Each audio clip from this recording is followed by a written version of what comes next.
At an elite high school where money and reputation rule the halls, a pack of bullies never expect consequences. When they target a quiet black girl who keeps her head down and her shirt crisp white, they see only vulnerability, someone easy to humiliate and control. But what they can't see is the fire forged by years of struggle, or the MMA training that lives beneath her calm.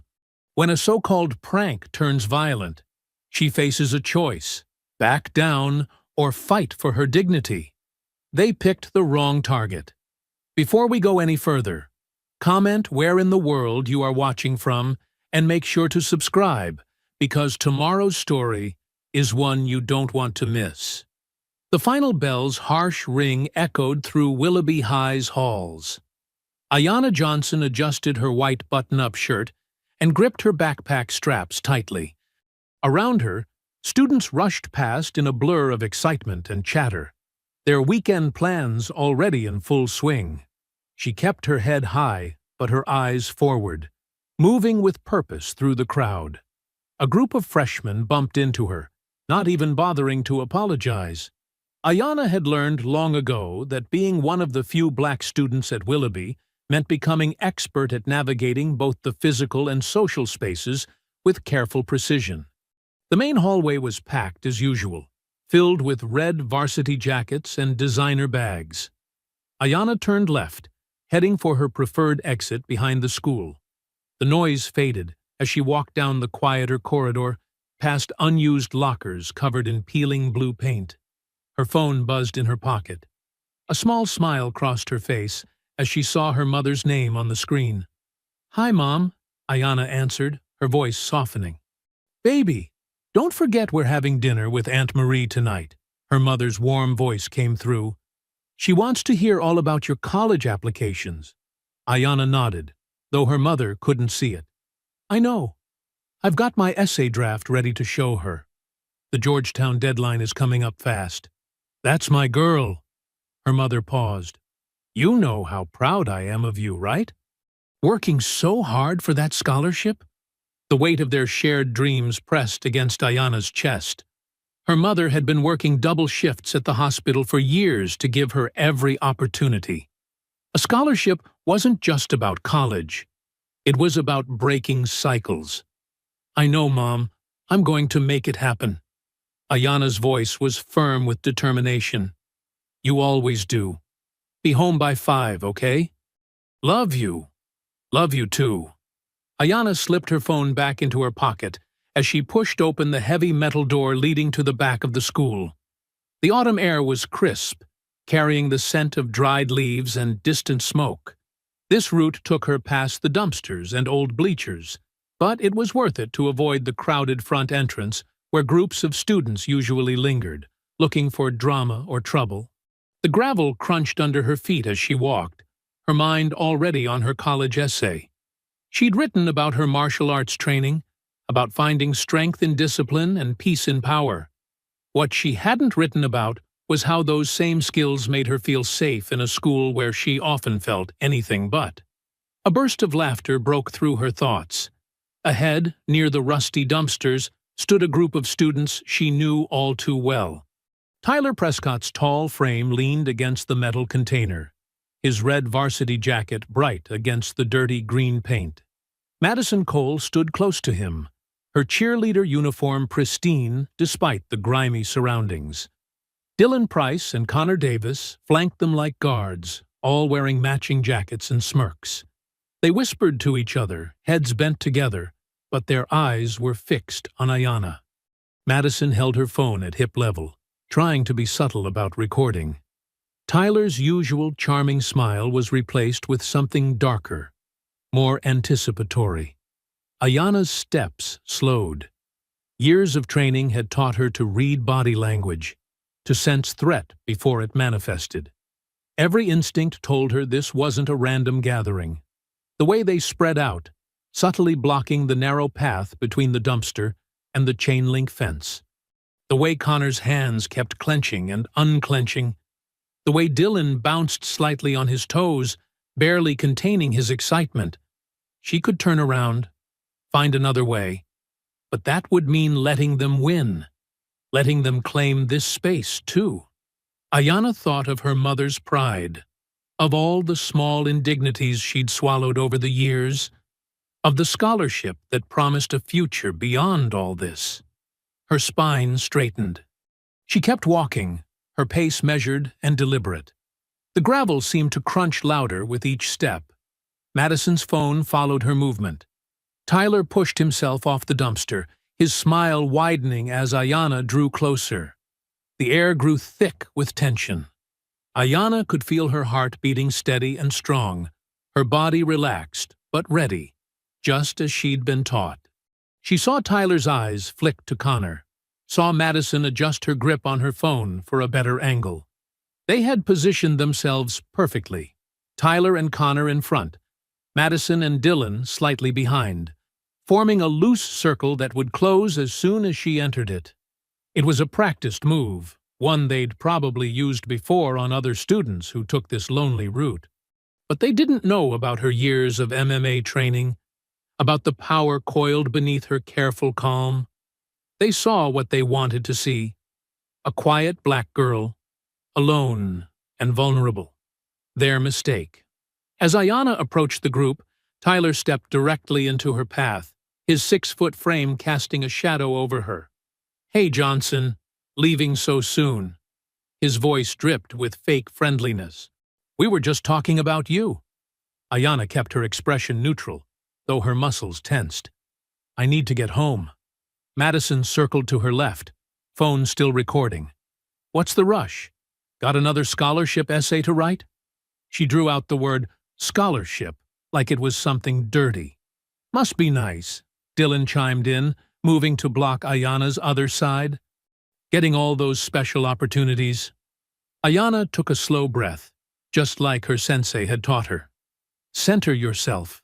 Stay calm." She tried to step around Tyler, but he shifted with her, maintaining the blockade. "I said, I need to get home." Her voice was firm, but controlled. Connor's laugh was sharp and ugly. Listen to her trying to sound all proper.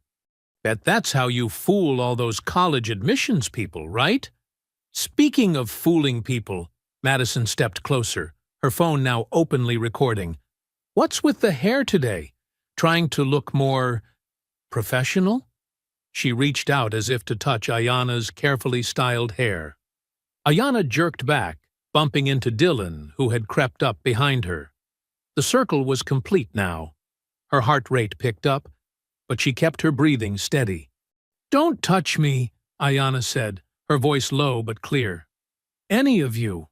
Tyler's smile widened, showing too many teeth. "Or what? You'll report us?" He grabbed her arm, his fingers digging into her skin. "Come on, we're just having some fun. Isn't that what all those diversity seminars are about? Coming together?" The others laughed. Madison zoomed in with her phone, capturing Ayana's face. "Maybe we should help her practice for those scholarship interviews. What do you think, guys?" "Yeah, tell us about your struggles," Dylan mocked, making air quotes, "about how hard it is being so special." Ayana tried to pull her arm free, but Tyler's grip tightened. She could break his hold. She knew exactly how. But she also knew what would happen if she did. They'd twist it, like they always did. Make her the aggressor. "Let go," she said, her voice steady despite the anger building in her chest. "Now!" Connor stepped closer, his bulk adding to the intimidation. "Or what? You'll call your daddy?" His smile turned cruel. "Oh, wait." The words hit like a physical blow. Ayana's free hand clenched into a fist, then slowly released. Don't give them what they want. Don't give them an excuse. "Aw, look, we made her mad," Madison cooed, her phone capturing every moment. "Don't worry, this'll make great content for the school board meeting. You know, when they review those scholarship recommendations?" Tyler's grip shifted up to Ayana's shoulder, his touch deceptively casual but threatening. "We're just trying to help you understand your place here, Johnson. Nothing personal." "My place." The words came out before she could stop them. "Yeah, your place. Tyler's voice hardened. Because some of us actually earned our spots here. Our families built this school. And we're getting a little tired of people like you acting like you deserve something just because. Ayanna twisted away from his grip, using a basic escape technique but careful not to hurt him. I earned everything I have. The circle tightened. Madison's smile turned vicious. Did you hear that, guys? She thinks she earned it. Let's show her what earning something really means, Connor said, cracking his knuckles. It happened fast. Tyler's arm shot out, wrapping around her neck from behind. Not a practiced martial arts hold, but a bully's chokehold, meant to humiliate and hurt. The others cheered as he lifted her slightly off her feet. Smile for the camera, Johnson, Madison laughed, moving closer with her phone. Panic flared in Ayanna's chest as the pressure increased. The hold was sloppy but effective. Her vision started to blur at the edges. She could hear their laughter, see Madison's phone pointed at her face, catch glimpses of the others' excited expressions. The pressure increased. Tyler's arm tightened, cutting off more air. Her lungs burned. Through the growing haze, she saw Dylan mimicking her struggles for the camera while Connor egged Tyler on. Madison's face filled her narrowing vision, phone held high to capture every moment of her humiliation. Dark spots danced in front of her eyes. The training part of her brain screamed out escape techniques, but fear and lack of oxygen made everything fuzzy. Her feet barely touched the ground as Tyler adjusted his grip, laughing at her increasingly desperate attempts to breathe. "Can't breathe," Tyler taunted, his breath hot against her ear. "Maybe you should tap out." The words triggered something deep in Ayanna's memory. Suddenly, she was back in the gym, 6 months ago, trapped in a similar hold during sparring practice. Her coach's voice cut through the fog of memory, clear as day. "Your breath is your life, Ayanna. Never let anyone control it. Remember your training." The memory crystallized, bringing with it years of muscle memory and countless hours of practice. Time seemed to slow as her training kicked in. She could feel every point of contact between Tyler's arm and her neck, could sense the flaws in his amateur hold. Behind the school's back door, Ms. Patel stepped out for her usual afternoon break, a stack of papers tucked under her arm. The sharp sound of laughter drew her attention, and she turned to see the group clustered by the dumpsters. Her eyes widened as she recognized the scene unfolding. Ayanna's fingers found their target, the pressure points along Tyler's forearm. With precision born from hundreds of repetitions, she dug in hard. Tyler's grip loosened for a fraction of a second. All she needed. She dropped her weight, creating space between his arm and her throat. "What the—" Tyler started, but Ayanna was already moving. She twisted her body, using Tyler's own momentum against him.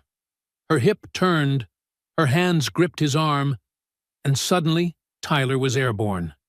He landed hard on his back, the impact driving the air from his lungs with a satisfying whoosh. Madison's phone wavered, her confident smirk replaced by shock. "Tyler!" But Ayanna wasn't finished. As Connor rushed her, she sidestepped smoothly, redirecting his charge with a simple shoulder throw. He sprawled face first onto the asphalt, skidding to a stop near the dumpster. Dylan backed away, hands raised. "Hey, wait!" Ayanna advanced, her movements controlled and precise. Every technique was defensive, measured, exactly as she'd been trained. When Dylan swung wildly, she blocked, trapped his arm, and used his own force to send him tumbling. Madison's phone clattered to the ground as she tried to run. Ayanna caught her wrist, not to hurt, just to hold. "Delete it," Ayanna said, her voice rough from the chokehold but steady. I can't," Madison stammered. Ayanna applied the slightest pressure to Madison's wrist. A reminder, not a threat. "Delete it." With trembling fingers, Madison picked up her phone and erased the video. From her position near the door, Ms. Patel watched in astonishment. The quiet student she knew from chemistry class moved with the skill of a trained fighter, each movement precise and controlled. More importantly, she saw the restraint in Ayana's actions, no excessive force, no unnecessary aggression. Tyler groaned, rolling onto his side. His varsity jacket was covered in dirt, his carefully styled hair disheveled. "You're crazy," he gasped. But the fear in his voice betrayed his bravado. Connor and Dylan helped each other up, keeping their distance from Ayana. Their earlier confidence had evaporated, replaced by wary respect and more than a little fear. Ayana stood in the center of the scattered group, her chest heaving as she caught her breath. Her white button-up shirt was rumpled but intact, her stance relaxed but ready. The same quiet strength that had always been there now showed clearly on the surface. "Don't," she said simply, when Tyler opened his mouth to speak. "Just don't." Ayana remained still, letting her breathing return to normal. Her hand touched her throat where Tyler's arm had been, the skin tender but not seriously injured. The familiar calm of post-training settled over her, the clarity that came after successfully executing difficult techniques. Her mother's voice echoed in her head. "Sometimes standing up for yourself means showing people exactly who you are." Ms. Patel stepped forward from her position by the door, her presence finally registering to Ayana. Their eyes met across the distance, the teachers filled with concern and something like admiration, Ayana's still focused and resolute. The late afternoon sun cast long shadows across the pavement, highlighting the scuff marks where bodies had hit the ground. A gentle breeze stirred the leaves around the dumpster, the only sound in the sudden quiet. The moment stretched between them, heavy with unspoken understanding. Whispers rippled through the air as students began emerging from the gym's side door. The sound of running feet and excited voices grew louder, drawing more attention to the scene behind the school. Phones appeared in hands, recording the aftermath. Madison recovered first, her shock transforming into calculated fury. She clutched her phone to her chest, tears welling up in her eyes as she backed away from Ayana. "She just attacked us!" Madison's voice cracked with practiced distress. "We were just walking, and she went crazy." Ms. Patel hurried forward, her heels clicking against the pavement. "That's not what I saw." "Look what she did to Tyler!" Madison cut her off, gesturing dramatically at her boyfriend, who was still brushing dirt from his varsity jacket.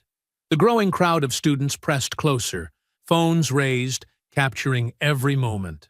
Tyler, reading Madison's cue perfectly, winced and grabbed his shoulder. "We didn't do anything to her," he groaned, playing up his supposed injuries. "She just went psycho on us." Ayana's throat tightened, not from the earlier chokehold, but from the familiar weight of injustice. She watched as the truth twisted before her eyes, reshaped by Madison's tears and Tyler's performance. The crowd grew larger, their whispers becoming a steady buzz of judgment. "I saw her flip Tyler." "Just out of nowhere?" "Always knew she was weird." "Someone call security." Ms.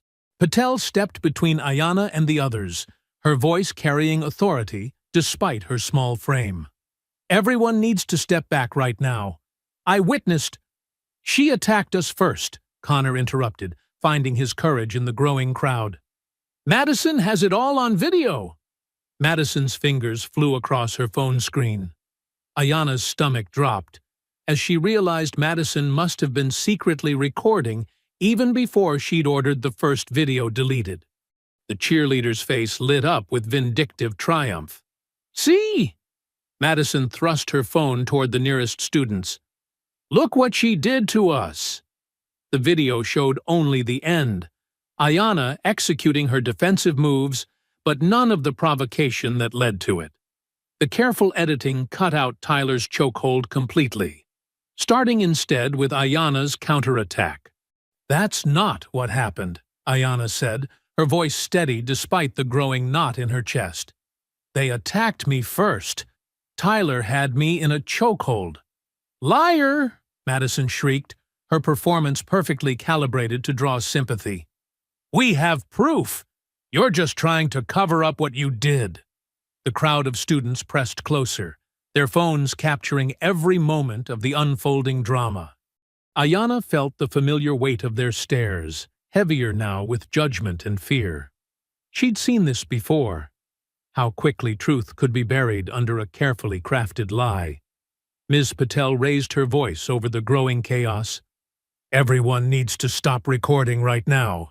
This situation—" The heavy door to the school slammed open, and Officer Reynolds, the school resource officer, emerged with his hand on his radio.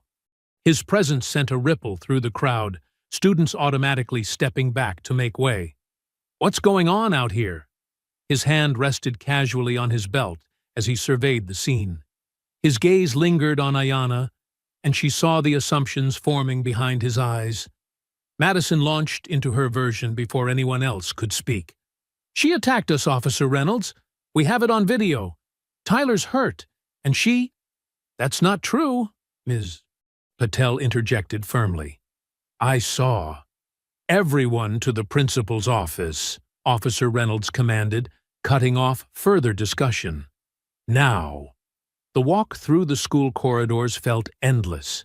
Students lined the halls, phones still recording despite teachers' half-hearted attempts to stop them. Ayanna kept her head high, even as she heard the whispers following her like shadows. "Principal Carter will want to see that video," Officer Reynolds said to Madison, who clutched her phone like a weapon. In the main office, Ayanna sat rigid in one of the hard plastic chairs. The secretary's fingers clacked against her keyboard, presumably calling parents. Tyler and his friends huddled together near the window, shooting glances at Ayanna while whispering among themselves. "Miss Sue." Patel stood by Ayanna's chair, a silent but steady presence. "I'm not leaving until I can give my statement," she said, when the secretary suggested she return to her classroom.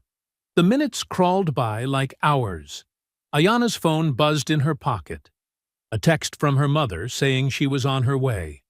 The knot in her stomach tightened.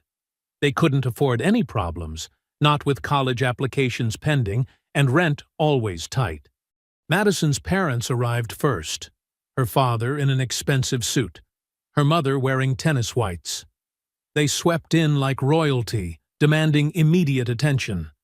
Tyler's father wasn't far behind, the school board president himself, his presence filling the small office with an air of authority. Ayanna sat straighter, her hands folded in her lap to hide their trembling.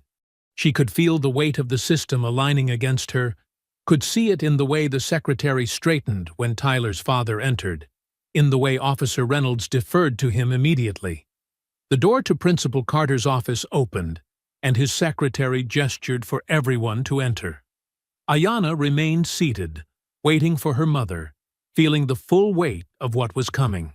She watched as Madison smirked over her shoulder, phone held high like a trophy, before disappearing into the office. Principal Carter's office felt smaller than usual, crowded with bodies and heavy with tension. Ayanna sat beside her empty chair, waiting for her mother, while Tyler and his friends clustered together on the opposite side. Their parents stood behind them like a wall of expensive suits and designer clothes. Ms. Patel positioned herself near Ayanna's chair, her presence a small comfort in the hostile room. Madison kept glancing at her phone, thumb hovering over the screen, ready to present her manufactured evidence. "Let's address this situation promptly," Principal Carter began, his hands folded on his desk. "We have a serious incident of violence on school grounds." "My daughter was attacked," Madison's father interrupted, his voice sharp with practiced outrage. "We have video evidence." "Please, let's see this video everyone keeps mentioning," Principal Carter said, nodding to Madison. Madison stepped forward, triumphant. "I recorded everything," she said, her voice trembling with fake distress. "We were just walking, And she pressed play. The edited video filled the screen of Madison's phone. It showed only the end of the confrontation, Ayanna executing her defensive moves, but none of the lead-up. The footage was carefully cut to make it appear unprovoked. As you can see, Tyler's father, Mr. Prescott, spoke with the authority of his position as school board president. This was a clear attack on multiple students. Connor nodded eagerly. She just went crazy. We weren't doing anything. That's not true, Ayanna said, her voice steady despite her racing heart. They cornered me behind the school. Tyler put me in a chokehold. That's ridiculous, Tyler cut in, still playing up his supposed injuries. Why would I do that? I saw what happened, Ms. Patel stepped forward. I witnessed Tyler restraining Ayanna. Mr. Prescott turned to her, his smile cold. From how far away, Ms. Patel? And at what angle? Were you in a position to see clearly? I was right there, Ms. Patel insisted. I saw. It seems your view of the situation was unclear, Principal Carter interrupted smoothly. And we have video evidence that shows. The office door opened, and Ayanna's mother rushed in, still wearing her work uniform. I'm so sorry I'm late, she said, slightly out of breath. Traffic was terrible. What's happening? Is Ayanna okay? Mrs. Johnson, Principal Carter gestured to the empty chair. Please, have a seat. We're discussing a serious incident of violence involving your daughter. Ayanna's mother sat down, reaching for Ayanna's hand. Violence? That doesn't sound like my daughter at all. We have video evidence, Madison's mother spoke up, her tennis bracelet catching the fluorescent light as she gestured. Your daughter attacked several students without provocation. That's not what happened, Ayanna repeated, squeezing her mother's hand. They surrounded me. They were recording and taunting me, and Tyler grabbed me. The video clearly shows otherwise, Principal Carter cut in. And given the severity of this unprovoked attack, we have no choice but to suspend Ayanna for 2 weeks. 2 weeks? Ayanna's mother protested. But what about the others? If they were involved, Tyler, Madison, Dylan, and Connor will serve detention for their part in the altercation, Principal Carter said dismissively. But the video evidence clearly shows who escalated this to violence. This is completely unfair, Ms. Patel objected. I saw what really happened. Thank you, Ms. Patel. Principal Carter's tone was final. That will be all. You can return to your classroom now. Ms. Patel hesitated, looking at Ayanna with helpless frustration before reluctantly leaving the office. The remaining adults discussed the terms of Ayanna's suspension, while Madison and her friends exchanged subtle smirks. The drive home was silent. Ayanna stared out the window, watching familiar streets pass by as her mother gripped the steering wheel too tightly. Neither of them spoke during dinner, pushing food around their plates in the quiet kitchen. Ayanna was in her room, sitting on her bed, and staring at her wall of academic achievements, when she heard her mother's phone ring. Through the thin walls, she could hear every word of the conversation. Yes, this is Mrs. Johnson. What? No. There must be some mistake. What complaints? We've never had any issues before. Please, we've always paid our rent on time. Can we discuss this? Hello? Ayanna's hands clenched into fists as she heard her mother's phone hit the kitchen table, followed by a muffled sob. The walls suddenly felt like they were closing in, the weight of injustice pressing down on her shoulders. She could picture Tyler and his friends laughing, celebrating their victory, confident in their power to hurt without consequences. But as she sat there, surrounded by her certificates and honor roll awards, something? The next morning, Ayanna's alarm buzzed at 5:30 a.m., though she was already awake. She hadn't slept much, her mind replaying yesterday's events on an endless loop. Her neck still ached where Tyler's arm had pressed against it. a reminder that made her hands shake with both anger and determination. She got up quietly, not wanting to wake her mother, who had tossed and turned all night too. In the dim light of her bedroom, Ayanna opened her laptop and started typing. The screen's glow illuminated her face as she searched through old-school newspapers, social media posts, and local news articles about Willoughby High. Her phone buzzed. It was Marcus. "You're up early," she texted. "Couldn't sleep. Heard what happened. You okay?" "No. But I'm done being quiet about it. Meet me before first period? Main entrance?" "Can't. Suspended for 2 weeks." There was a long pause before Marcus replied. "What? Call me. Now." Ayanna slipped on her headphones and clicked the call button. Marcus answered immediately. "Tell me everything," he said, his voice tight with concern. Ayanna took a deep breath and explained what had happened behind the school, her voice catching as she described Tyler's chokehold and the edited video. "They made it look like I attacked them for no reason, Marcus. And Principal Carter he didn't even listen." "Of course he didn't," Marcus said bitterly. "Tyler's dad basically owns the school board. But there has to be something we can do. The real video has to exist somewhere. Madison has it, but she'll never share it." Ayanna scrolled through another article about Willoughby High's excellent academic environment. "Maybe not willingly," Marcus said thoughtfully, "but I might be able to help with that. I've been working on some new coding projects." Marcus read, "Are you suggesting what I think you're suggesting?" "I'm suggesting we fight smart," he said. "Look, this isn't just about you. I've heard whispers about other incidents, other students who've been bullied and silenced." Ayanna sat up straighter. "I found something about that. 3 years ago, a Hispanic student tried to report harassment. The complaint mysteriously disappeared, and her family moved away a month later." "That's what they want," Marcus said.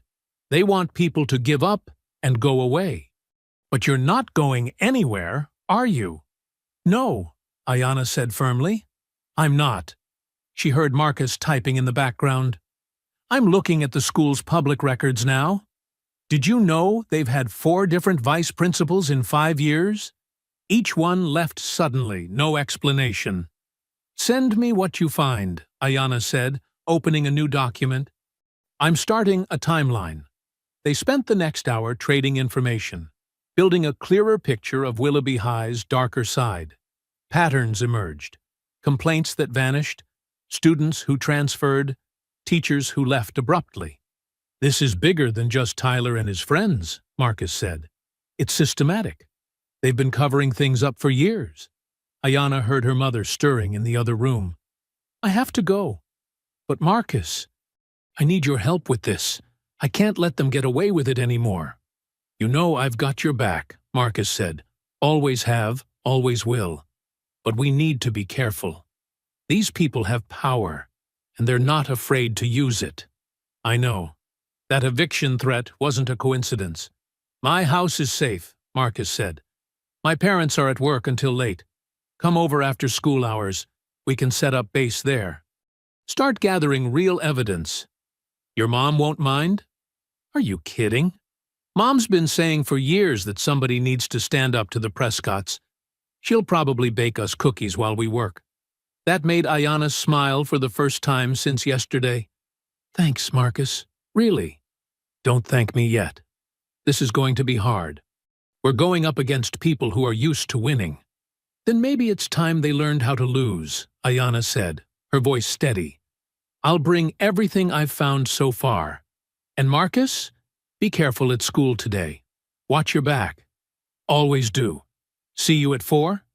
4 o'clock, Ayanna confirmed. We'll start building our case." She ended the call and looked at her wall of achievements again. This time, instead of feeling defeated, she felt a surge of purpose. Each certificate, each award, was proof that she belonged at Willoughby High, that she had earned her place. No amount of bullying or threats could take that away. Her mother appeared in the doorway, already dressed for work. "You're up early," she said softly. Couldn't sleep, Ayana replied.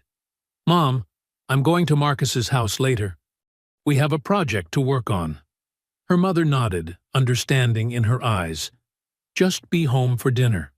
She paused. And Ayana?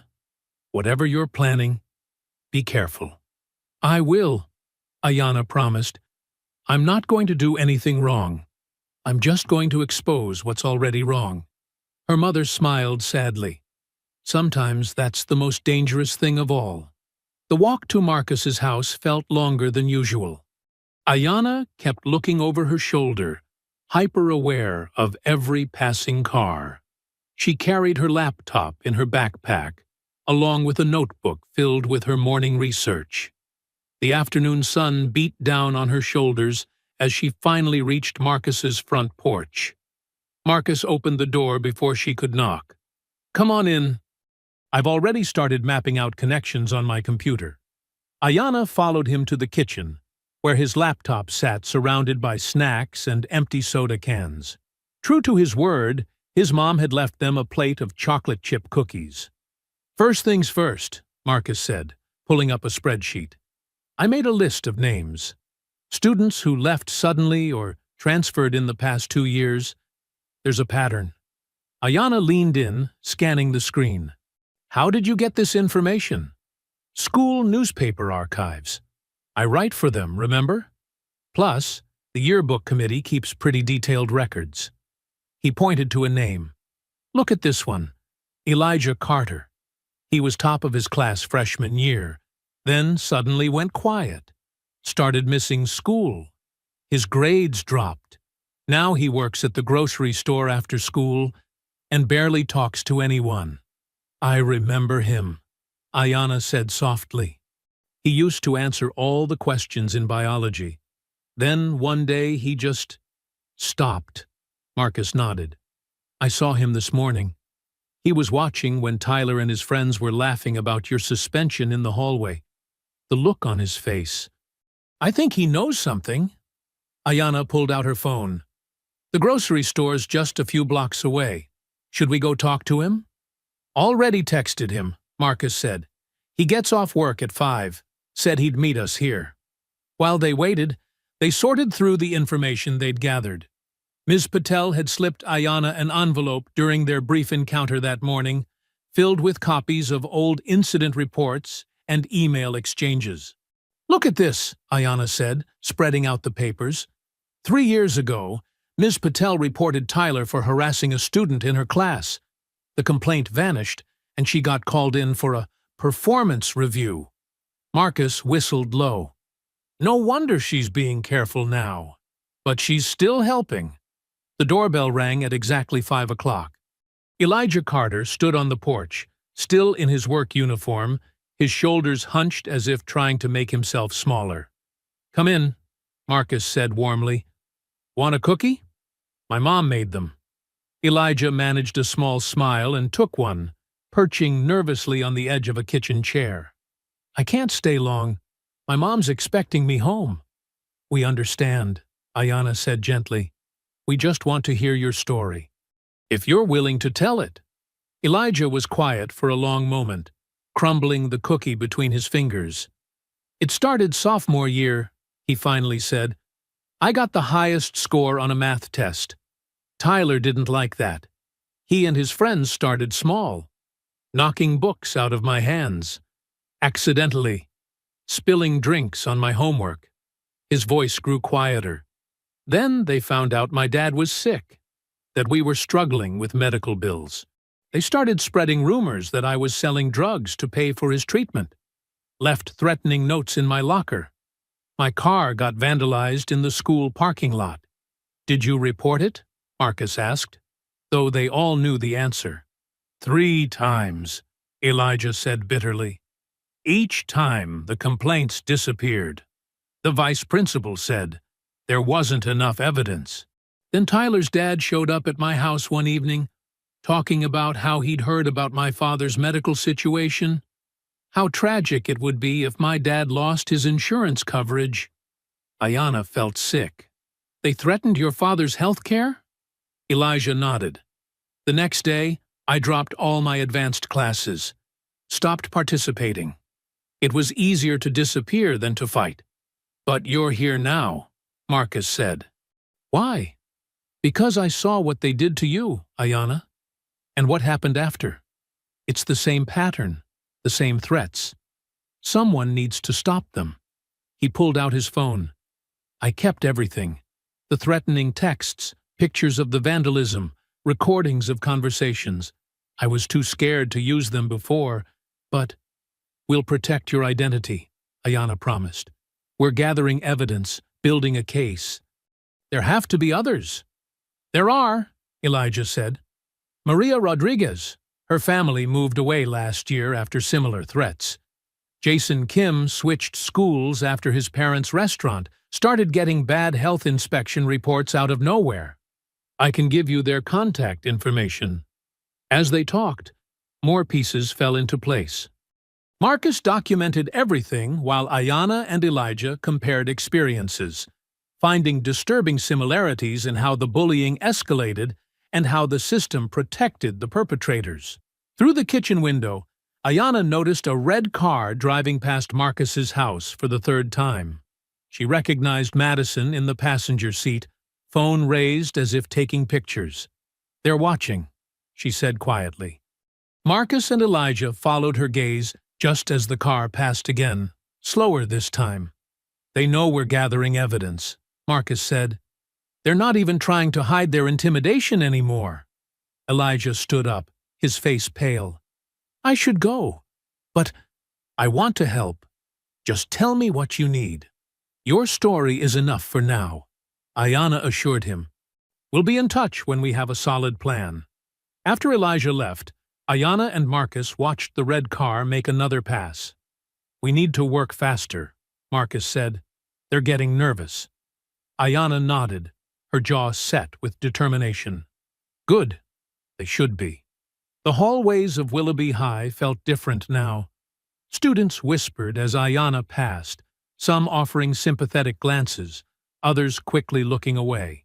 She kept her head high, though her heart raced every time she approached her locker. Today, a small piece of paper fluttered to the ground when she opened it. The handwriting was deliberately messy. Keep digging, and you'll regret it. Ayanna's hands trembled slightly as she crumpled the note and stuffed it into her pocket.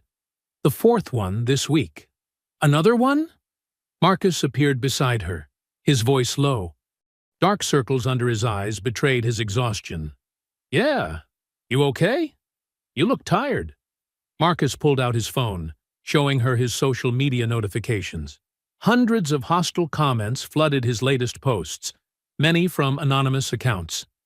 They've been at it all night, calling me a traitor, threatening to teach me a lesson. Someone even posted my home address.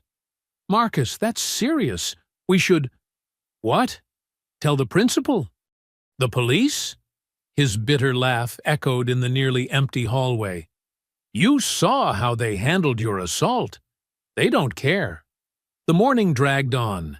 In chemistry, Tyler and his friends made a show of discussing weekend plans loudly enough for Ayanna to hear. Plans that involved taking care of some problems. Madison kept her phone pointed in Ayanna's direction, smirking. At lunch, Ayanna called her mother. Baby, are you okay? Her mother's voice was strained with worry. I'm fine, Mom. Just checking in. How are things at work? A pause. The landlord called again. Said he's getting more complaints about disturbances. I tried explaining about the bullying, but…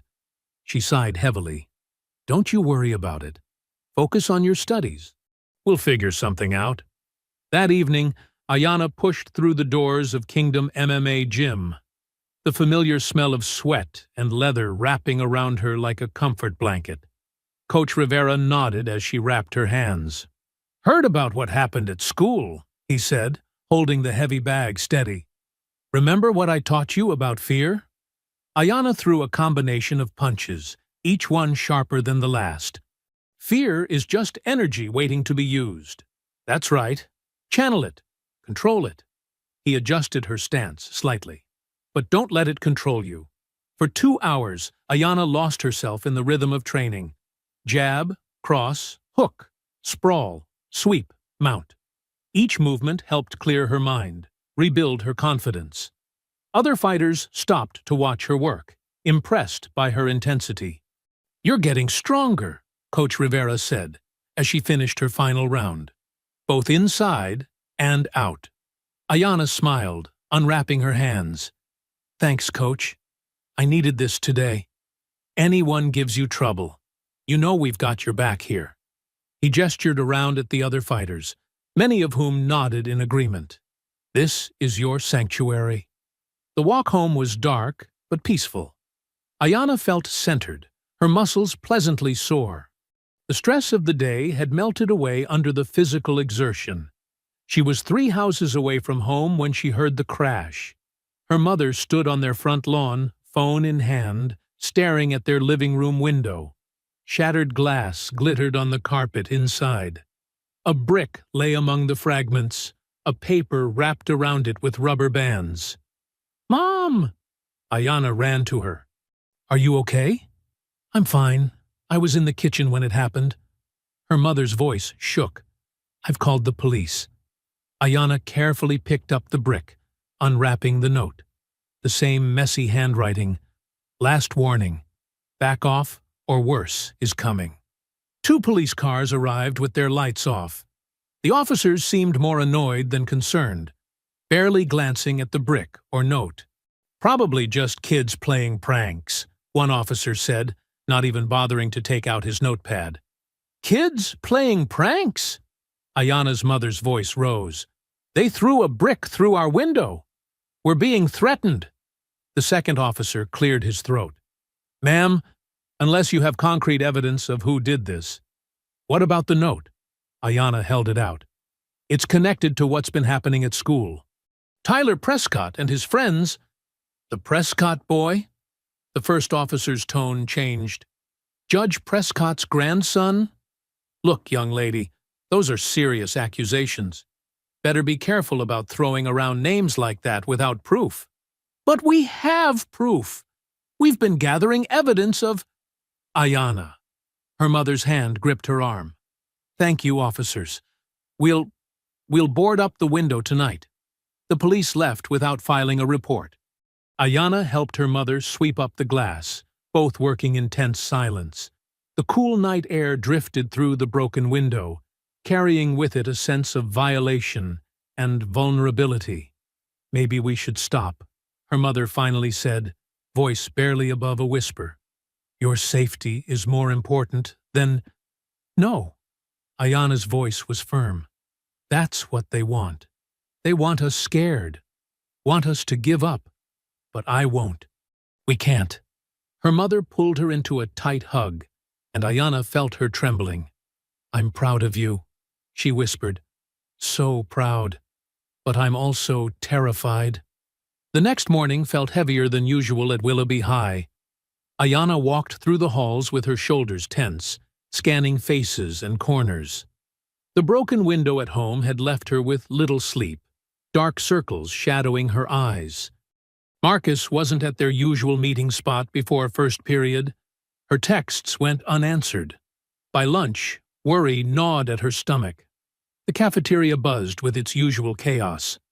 Ayana stood in line, phone in hand, trying Marcus again. That's when she heard the commotion outside, muffled thuds and voices from the service corridor. Her heart dropped. She knew. Pushing through the double doors, Ayana froze. Tyler and 3 of his friends surrounded Marcus, who was curled against the wall. His glasses lay broken nearby. Tyler's Letterman jacket stood out bright red in the dim hallway. "Stop!" Ayana's voice echoed off the concrete walls. Tyler turned, that familiar smirk playing across his face. "Just having a chat with your friend here. Teaching him about loyalty." Marcus groaned, trying to push himself up. A darkening bruise bloomed around his left eye. "Get away from him." Ayana's hands clenched into fists, her MMA training screaming at her to act. But she remembered the suspension, her mother's fears, the brick through their window. Or what? Tyler stepped closer. You'll attack me again? Go ahead. My father's lawyer would love that. Madison appeared from around the corner, phone raised. Say cheese. Ayanna? The hallway filled with other students, drawn by the noise. Some had their phones out, recording. Ayanna saw the trap closing. They wanted her to react, to give them more ammunition. Instead, she pushed past Tyler and helped Marcus to his feet. His eye was swelling shut, blood trickling from his nose. This isn't over, Tyler called after them as they walked away. Tell your boy to watch his back. The nurse's office was empty except for an ancient ice pack and some Band-Aids. Ayanna helped Marcus clean up, her hands shaking with rage and fear. I'm sorry, Marcus whispered, wincing as she pressed the ice pack to his eye. They jumped me when I was getting my lunch from my locker. Said they knew about the evidence we'd been collecting. Don't apologize. This isn't your fault. The vice principal appeared in the doorway, arms crossed. Mr. Reed, Ms. Johnson, care to explain this situation? Tyler Prescott and his friends attacked Marcus, Ayanna said. There are witnesses, videos. From what I understand, there was a scuffle between students. Unless Mr. Reed wants to file a formal complaint? Marcus stared at the floor. They both knew what a formal complaint would mean. More threats, more accidents, more pressure on their families. That's what I thought. The vice principal's voice was dismissive. Return to class, both of you. And Ms. Johnson, stay out of trouble. The rest of the day passed in a blur of whispers and sideways glances. During last period, a school-wide email announced that Mrs. Patel had been placed on administrative leave pending review of recent conduct, causing division within the school community. Ayanna found Ms. Patel clearing out her desk after the final bell. They can't do this, Ayanna said, watching her teacher carefully wrap a framed photo of her family. Ms. Patel's smile was sad, but determined. They can, and they have, but that doesn't make it right. She lowered her voice. Don't give up, Ayanna. The truth matters, even when it's inconvenient. That evening, Ayanna sat on her bed, staring at the boarded-up window. Marcus wasn't answering his texts again. Her mother worked late, picking up extra shifts to cover the window repair. The weight of it all, the threats, the violence, the silence of those in power, pressed down on her chest until it was hard to breathe. Maybe they should stop. Maybe the cost was too high. Her phone buzzed with an unfamiliar number. The message read, Ms. Johnson, my name is Patrice Dixon, former city councilwoman. I've heard about your situation at Willoughby High. What you're facing isn't new, but that doesn't make it right. When I was your age, they tried to silence us too. But we didn't let them. You're not alone in this fight. Call me if you'd like to talk. Ayanna researched the name quickly. Photos showed an elegant black woman in her 60s, her involvement in local civil rights stretching back decades. Article after article detailed her battles against systemic racism, her advocacy for educational reform. The truth doesn't stay buried forever. A second message appeared, but it needs brave people to dig it up. You've already shown that courage. The question is, will you see it through? Ayanna looked at the boarded window, thought of Marcus's bruised face, Ms. Patel's empty classroom.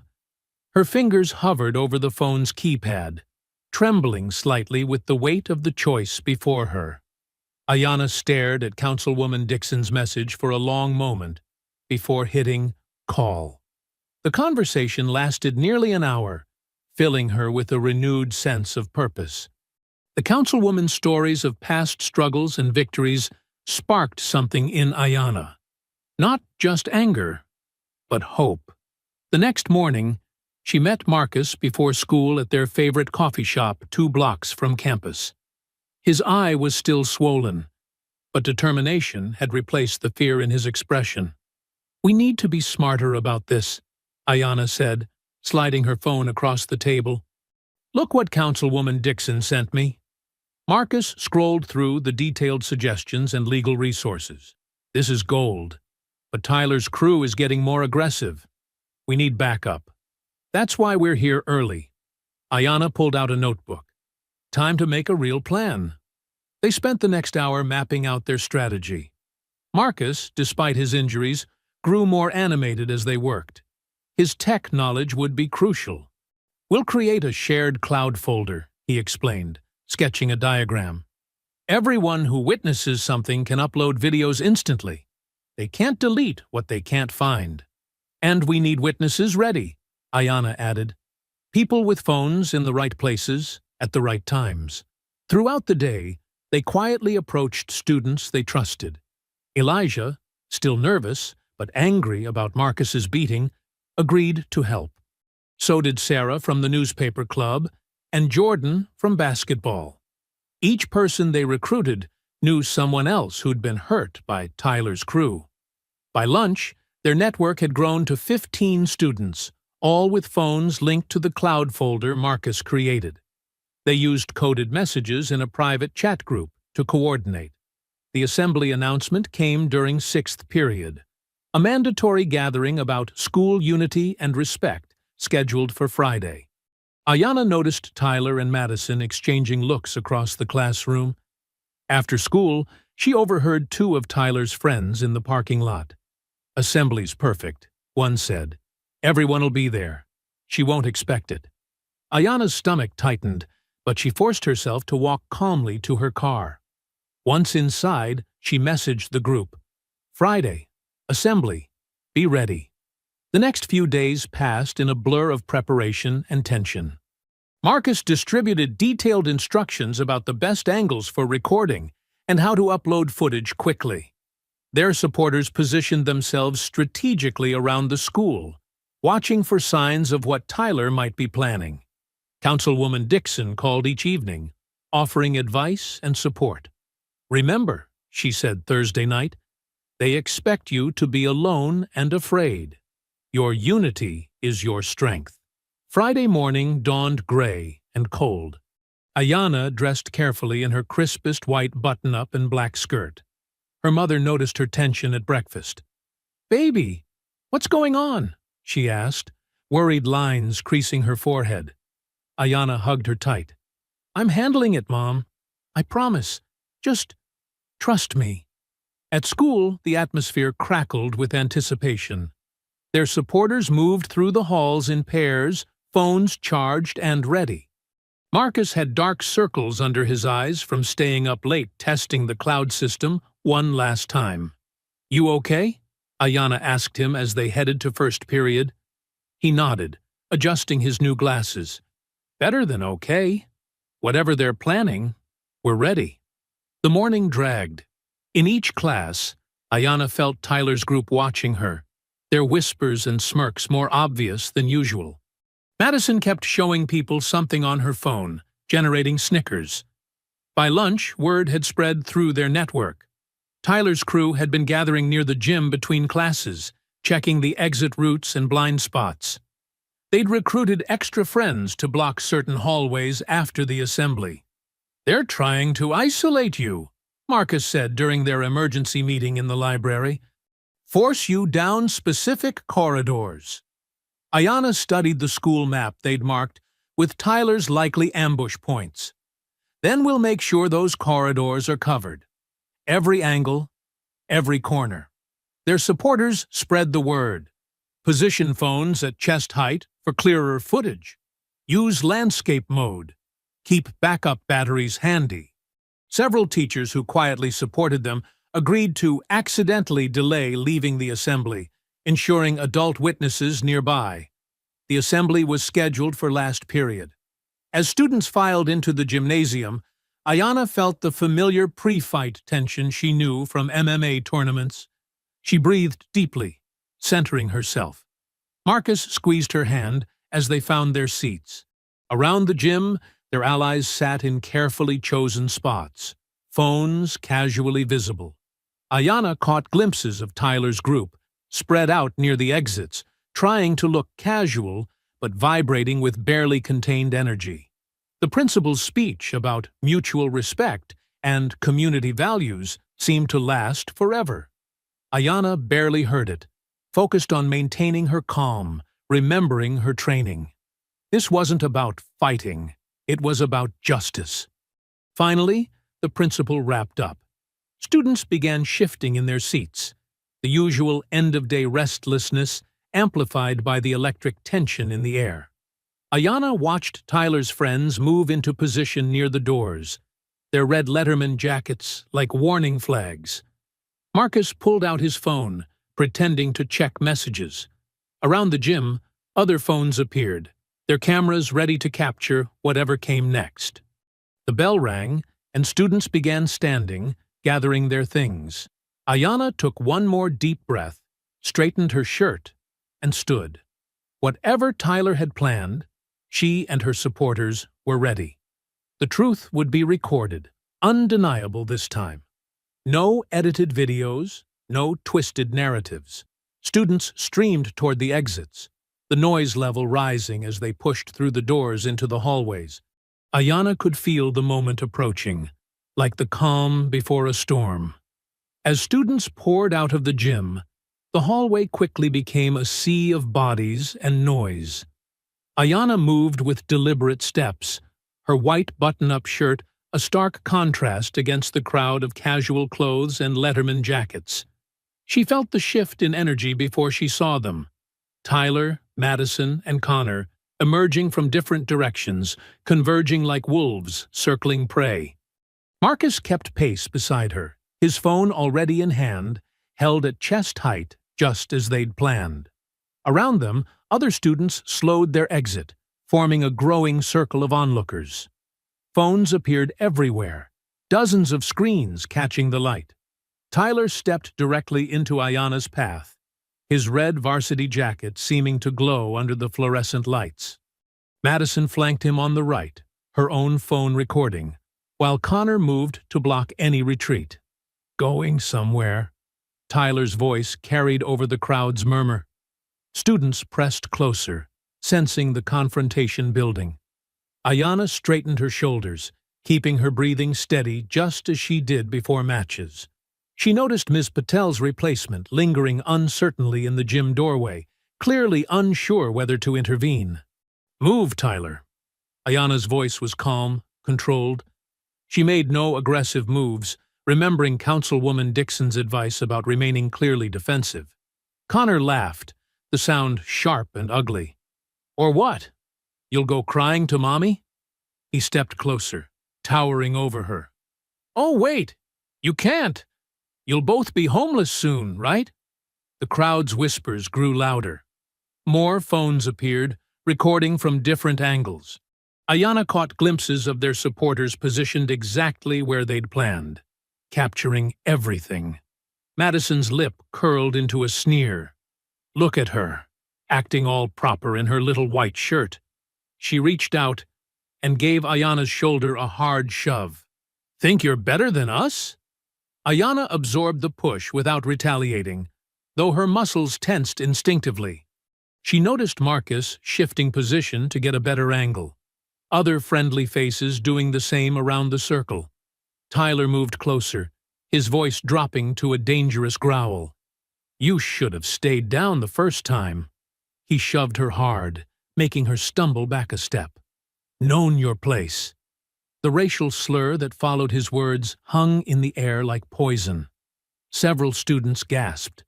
Phones shifted higher, making sure to catch every word. Connor joined in, adding his own slurs between shoves, each one harder than the last. Ayana kept her hands visible, making no moves that could be interpreted as aggressive. Her MMA training screamed at her to defend herself, but she held back, letting the evidence build. "Fight back!" Madison taunted, her phone steady in one hand while she pushed with the other. "Show everyone what an animal you really are." Ayana caught Marcus's eye across the circle. He gave her the smallest nod. Everything was being recorded, uploaded instantly to their secure cloud folder. Other supporters around the circle did the same. their phones capturing every angle, every word, every shove. Tyler grabbed her arm roughly, his fingers digging in. Maybe you need another lesson about respecting your betters. He yanked her forward, then shoved her back hard enough that she hit the wall. The crowd's energy shifted. What had started as typical high school drama was clearly becoming something darker. Even students who usually ignored Tyler's behavior looked uncomfortable now. "Hey, man, maybe that's enough," someone called from the crowd. Tyler's head snapped around, looking for the voice, his face flushed with anger. "Shut up!" Connor barked, moving to block anyone from interfering. "This isn't your business." Madison circled closer, her phone still recording. "What's wrong, Ayanna? Not so tough without your little tricks?" She reached out and knocked Ayanna's books from her hands, sending them scattering across the floor. Ayanna remained silent, her eyes steady, cataloging every push, every slur, every moment of escalation. She could feel her heart pounding, but kept her breathing controlled. Her back pressed against the cold wall as Tyler and his friends crowded closer. The circle of students tightened, their collective tension building. More voices murmured protests now, seeing the three-on-one assault for what it was. Phones shifted and moved, capturing everything from multiple angles. Tyler's frustration grew visible as Ayanna refused to fight back. He shoved her again, harder, his control slipping. "Come on!" he snarled. "Do something! Show everyone what you really are!" Ayanna met Marcus's eyes again across the crowd. His phone was steady, recording everything. Around the circle, their other supporters had perfect angles on Tyler's reddening face, on Madison's cruel smile, on Connor's threatening stance. The assault continued, each push and slur adding to the evidence they were gathering. Ayanna endured it, her martial arts training helping her stay balanced despite the increasingly violent shoves. She kept her hands visible, her posture non-threatening, making it crystal clear who the aggressors were. The crowd's unease grew palpable as Tyler and his friends showed no signs of stopping. Their taunts became more vicious, their pushes more violent, their true colors fully exposed for all to see and record. Tyler's control finally snapped. His face twisted with rage as he lunged forward, arm outstretched toward Ayanna's neck. "Let's see how you like this again," he snarled, attempting to lock her in the same chokehold from before. This time, Ayanna was ready. As his arm came around, she dropped her shoulder and shifted her weight, using his own momentum against him. Years of MMA training took over as she executed a perfect defensive throw, sending Tyler stumbling past her. "Get her!" Tyler shouted, scrambling to regain his balance. Connor charged first, his size making him overconfident. Ayanna sidestepped smoothly, using his momentum to guide him into the wall. She didn't strike, didn't need to. His own force did the work. Madison grabbed Ayanna's hair from behind, trying to pull her off balance. Ayanna trapped Madison's wrist with both hands, using a simple joint lock to make her release her grip. Madison yelped in surprise, backing away quickly. Dylan rushed in next, swinging wildly. Ayanna blocked each punch with textbook precision, her forearms deflecting his attacks while she maintained a defensive stance. The crowd gasped as Dylan's aggressive assault failed to land a single hit. "She's not even hitting back," someone shouted from the crowd. Phones captured every moment as Ayanna demonstrated perfect control, never initiating contact, only redirecting and defending. Tyler recovered and tried to grab her again, but Ayanna was fluid motion. She slipped under his grasp, using his own weight to send him stumbling into Dylan. Both boys crashed to the floor, tangling with each other. Connor made another attempt, throwing a heavy punch aimed at Ayanna's head. She ducked smoothly, letting his fist pass harmlessly overhead. As he overextended, she used his momentum to guide him off balance, sending him sprawling. Madison tried to kick Ayanna while she was focused on Connor, but Ayanna caught her leg mid-strike. With controlled pressure on Madison's ankle, she forced her to hop backward or fall, making the cheerleader look awkward and ineffective. "Stand still and fight!" Tyler shouted, getting to his feet again. His face was red with exertion and humiliation as students continued recording. "I'm not fighting," Ayanna replied calmly, maintaining her defensive stance. "I'm protecting myself." Tyler charged again, trying to tackle her to the ground. Ayanna stepped aside at the last moment, using his momentum to send him rolling across the floor. He crashed into Madison's legs, taking them both down. Connor and Dylan tried to rush her simultaneously from different angles. Ayanna moved like water between them, causing them to collide with each other instead. Their coordination fell apart as frustration and embarrassment took over. The crowd's energy had completely shifted now. What started as entertainment had become a clear demonstration of skill versus brutality. Every phone captured the stark contrast between Ayanna's controlled defense and her attacker's increasingly desperate assault. "Look at her technique," someone called out. "She's not even attacking them." Madison scrambled to her feet, trying to salvage some dignity. She swung her phone like a weapon, aiming for Ayanna's face. Ayanna caught her wrist easily, using gentle pressure to make her drop the device. It clattered to the floor, still recording. Tyler made one final reckless attempt. He rushed Ayanna from behind, trying again for the chokehold that had started everything. This time, Ayanna dropped and rolled, using his own force to flip him completely over her shoulder. He landed hard on his back, the impact driving the air from his lungs. The entire confrontation had lasted less than 2 minutes. All 4 attackers were on the ground or stumbling, while Ayanna hadn't thrown a single punch. She stood calmly, hands still raised in a defensive position, breathing steady and controlled. Security finally pushed through the crowd, far too late to see the initial assault but just in time to witness the aftermath. Students immediately began showing them their recordings, pointing out how the attack started and how Ayanna had only defended herself. "She never hit them," Marcus called out, holding up his phone. "Look at the video. They attacked her, and she just defended herself." Other students chimed in, their phones displaying clear footage of Tyler's initial assault and the slurs they'd used. The raw, unedited videos were already being shared, spreading rapidly through social media and text messages. "Check my cloud folder," one student told the security officer. "I got the whole thing, from when they first surrounded her." "I've got another angle," another added. "You can hear everything they said." The security officers separated everyone, but the truth was already spreading. Dozens of videos from different angles showed the same story. Ayanna, clearly defending herself without aggression, while Tyler and his friends attacked repeatedly without provocation. Tyler and his friends were helped to their feet, their usual confidence shattered. Madison's carefully edited version of events wouldn't work this time. Too many witnesses, too many angles, too much clear evidence of what really happened. The hallway buzzed with activity as students shared their footage, each raw video adding to the undeniable truth of what had occurred.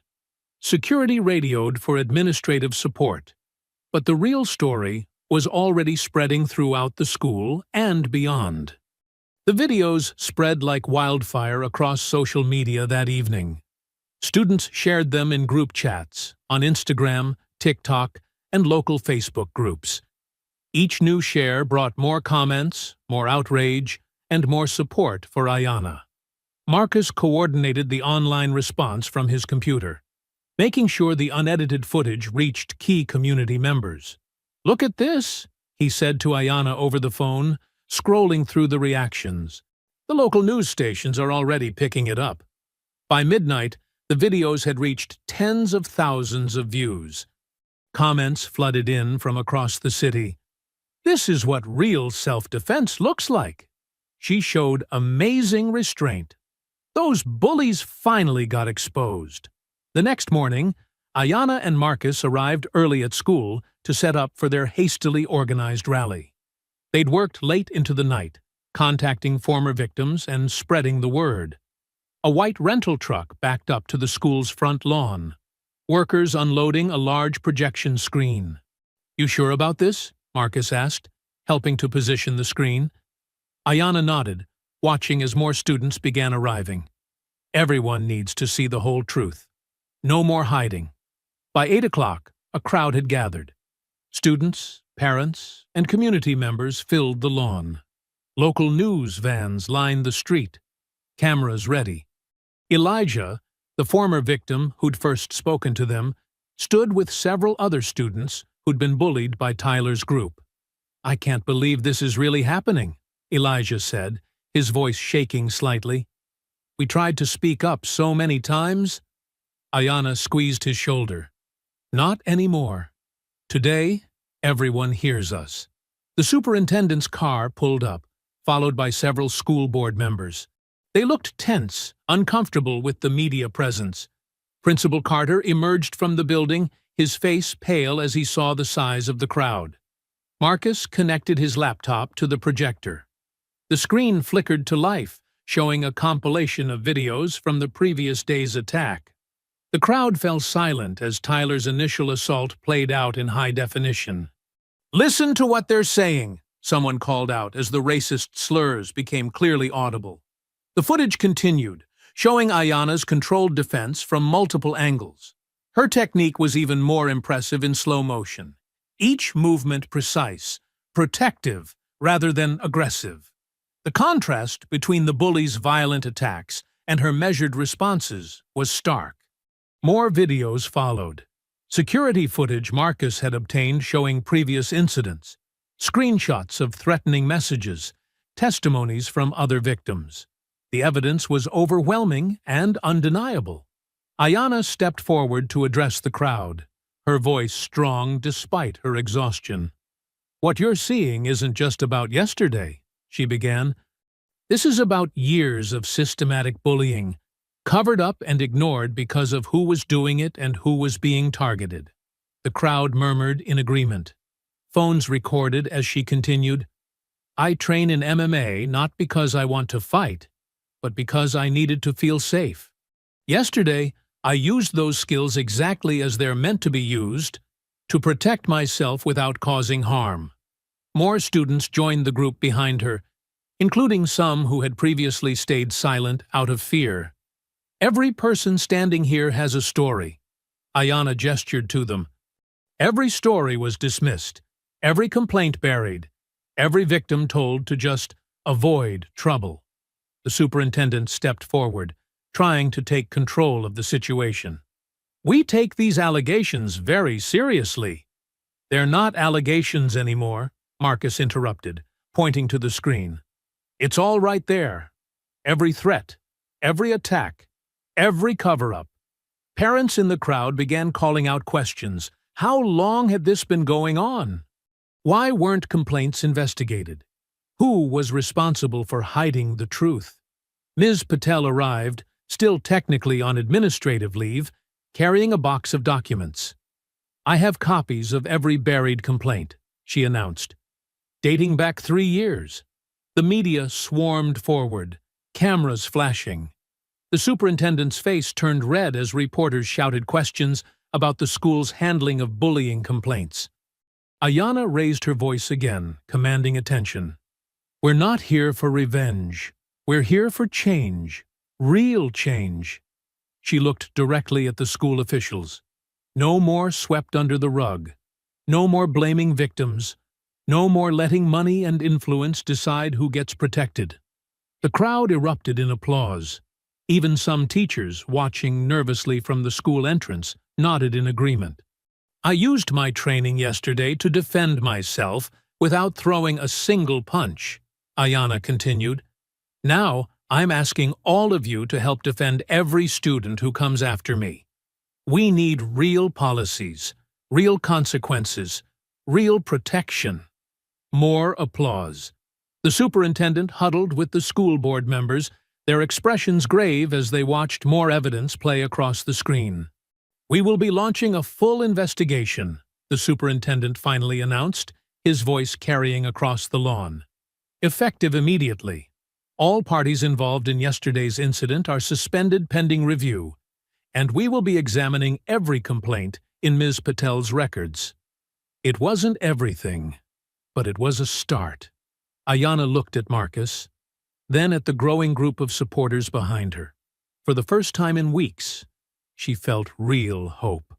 The media pressed closer, asking for interviews.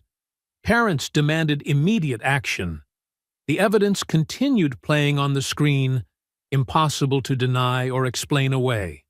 The truth was, finally, fully exposed. Over the next few days, Willoughby High transformed. The superintendent's investigation moved with unprecedented speed, driven by media pressure and community demands. Teams of district officials combed through Mrs. Patel's documents, interviewing students and staff members late into each evening. On Wednesday morning, Tyler's father resigned from the school board. His reputation in tatters after leaked emails showed his role in suppressing complaints. By afternoon, Madison's carefully edited videos from previous incidents surfaced, revealing a pattern of deliberate manipulation. "I can't believe it's all coming out," Marcus said, showing Ayanna another news article on his phone. They sat in the school library, now a makeshift command center for the investigation team. "Look, they're interviewing Connor's dad's police department about preferential treatment." Ayanna watched students passing by, noticing how differently they looked at her now. No more whispers or averted eyes. Instead, she received small nods, quiet words of support, and even a few tearful thank yous from underclassmen who'd been too afraid to speak up before. Thursday brought the first wave of official actions. The superintendent called an emergency press conference on the same lawn where Ayanna had staged her rally. Camera crews returned, their lenses focused on the podium as he cleared his throat. "Following our investigation, we are announcing several immediate personnel changes," he began. "Principal Carter and 3 administrative staff members have been terminated for their roles in systematically suppressing student complaints and enabling a culture of bullying." The crowd murmured as he continued. "Additionally, students Tyler Prescott, Madison Cole, Connor Davis, and Dylan Price are permanently expelled from Willoughby High School. Their actions, captured on video and corroborated by numerous witnesses, demonstrate a level of premeditated cruelty and racial harassment that has no place in our district."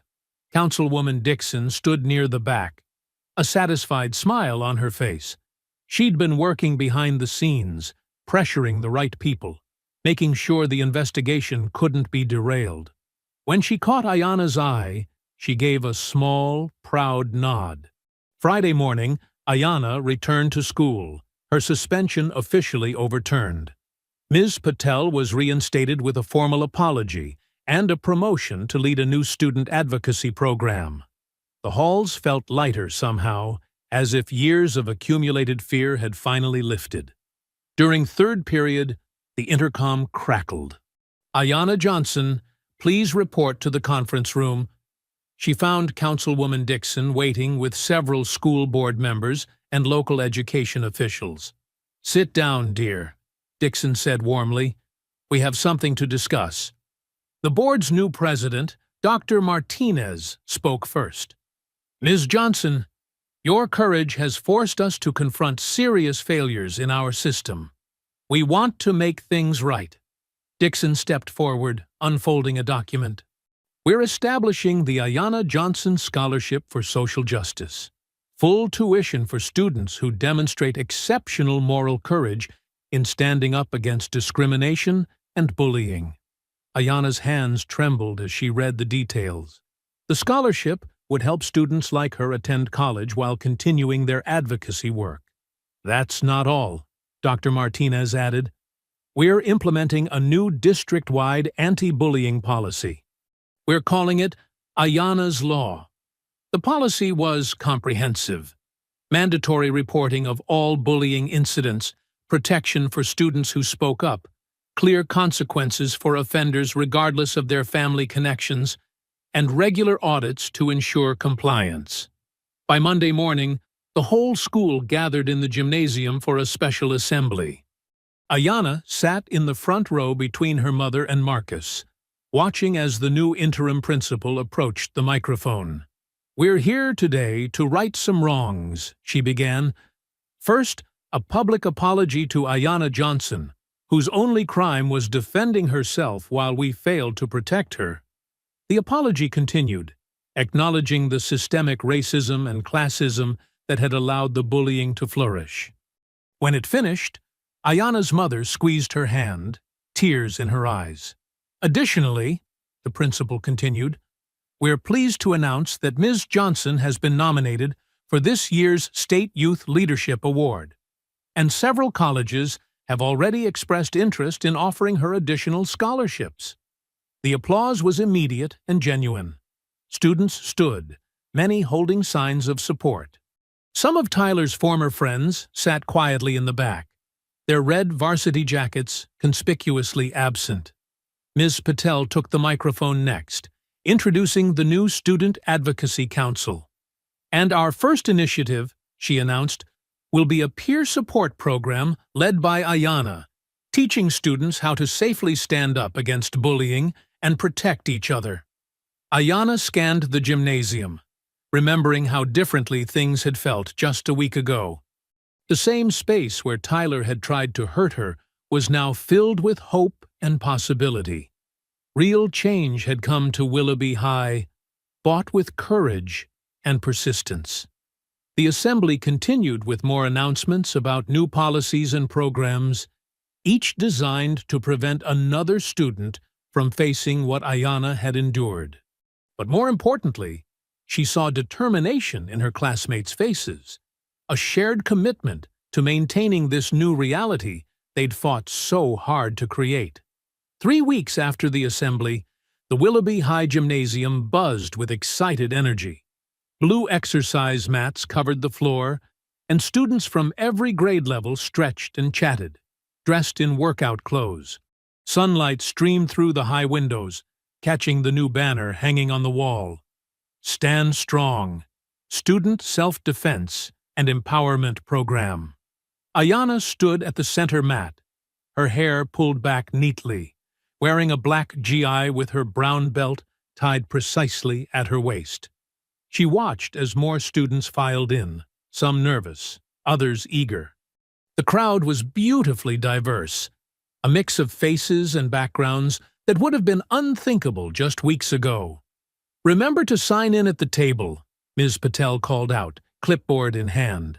She wore casual clothes instead of her usual professional attire, ready to participate. Her reinstatement had come with a new title, Student Advocacy Director. The position gave her real power to support students like Ayanna. From the bleachers, Ayanna's mother watched with evident pride. She'd taken the morning off from work to attend this first session, and she wasn't alone. Other parents and teachers lined the seats, showing support for this new chapter at Willoughby High. "Okay, everyone," Ayanna called out, her voice clear and confident. "Find a spot on the mats and form a circle." The students quickly arranged themselves, some sitting cross-legged, others kneeling. Ayanna looked around at their faces, freshmen who'd barely spoken to her before, seniors who used to avoid eye contact in the halls, even a few who had once laughed at Tyler's jokes. "Self-defense isn't just about physical techniques," Ayanna began, walking slowly around the circle. "It's about knowing your worth, recognizing dangerous situations, and understanding when and how to stand up for yourself." She demonstrated a basic stance, feet shoulder-width apart, knees slightly bent. "This is where it starts, with balance. Just like in life, you need a strong foundation." The students mirrored her position. Some wobbled, others giggled nervously. Ayanna moved among them, making small corrections with gentle words of encouragement. "Now, pair up," she instructed. "We're going to practice a simple wrist grab escape. Remember, This isn't about hurting anyone. It's about protecting yourself and getting to safety. Ms. Patel joined in, partnering with a shy freshman girl who had been hanging back. Across the gym, Ayanna spotted Marcus helping a sophomore boy perfect his grip. When someone grabs you, Ayanna demonstrated with a volunteer, they're trying to control you. But you always have options. She showed the movement in slow motion, explaining each step. The sound of students practicing filled the gym, along with occasional bursts of laughter when someone got it wrong. Perfect! Ayanna praised a pair of students who executed the move cleanly. See how you didn't need strength?